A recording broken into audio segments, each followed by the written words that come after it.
Ayan, guys. Ating mga kami sa social functioning. Ayan, diyan kami nag-ano, guys. Hi, guys. Ang bababait lahat sila. So, thankful ako na ma-picture din ako dito kasi para selfie natin. Ayan.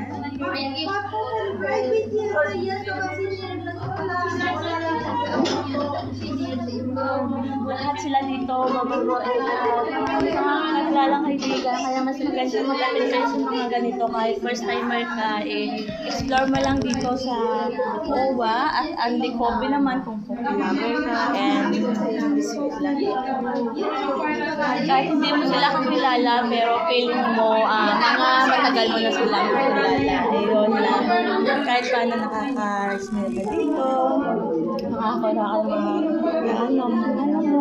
hindi mo sila kakilala. Viral ka lang kung may mga ginawa kang kabalas dito. Ayan.